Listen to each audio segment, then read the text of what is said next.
The story begins on a peaceful morning in our neighborhood, where everyone is getting ready for the day and everything feels normal. But then the quiet breaks because Karen steps outside with her clipboard of power and a look that says she is ready to ruin someone's day. She starts marching down the street, checking trash cans, measuring fences, and looking for anything that gives her a reason to complain.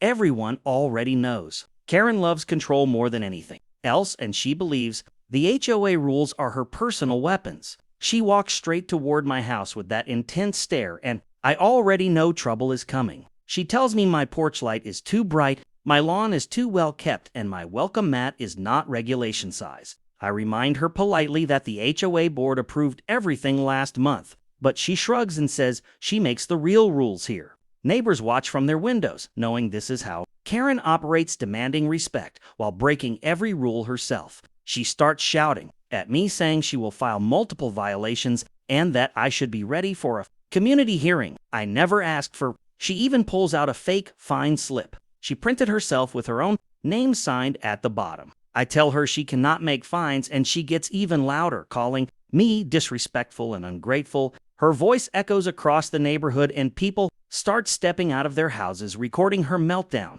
But today, something is different because none of us know that the real HOA has already received several complaints about her fake authority. For months, she has been pretending she is the president of the HOA, even though she was never elected and never even applied. She has been knocking on doors, threatening families, and collecting fake fees. While claiming she is enforcing community rules, the board finally decides they have had enough, and they send 2 members along with local police to deal with her. I see a patrol car slowly rolling down the street, and behind it, the board members walking quickly with papers in their hands. Karen keeps screaming and waving her fake violation at me until she notices everyone staring behind her. She turns around and sees the officers approaching, and instantly her confidence cracks. One officer calmly asks her to explain the papers she is handing out and why she claims to be the HOA president. Karen tries to act innocent, saying she is only helping keep the community beautiful, but the board steps forward, holding proof of her fake fines.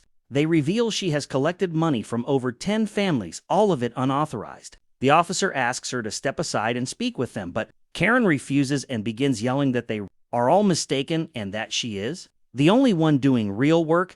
She tries to walk away, but the officers stop her, telling her she is being detained for impersonating an official and for fraudulent activity. The entire neighborhood watches as Karen panics, trying to argue her way out, but nothing works. Put her way out, but nothing works. The officer gently but firmly places her hands behind her back, and she is placed in handcuffs. Gasps and whispers spread across the street while Karen keeps shouting that she will sue everyone and that they will regret this. But for the first time, the neighborhood feels united because everyone finally sees justice happening. As the officers guide her into the patrol car, the board apologizes to all of us, saying they never knew how far Karen had gone. They promised to refund every family she scammed and put new policies in place to prevent this from ever happening again.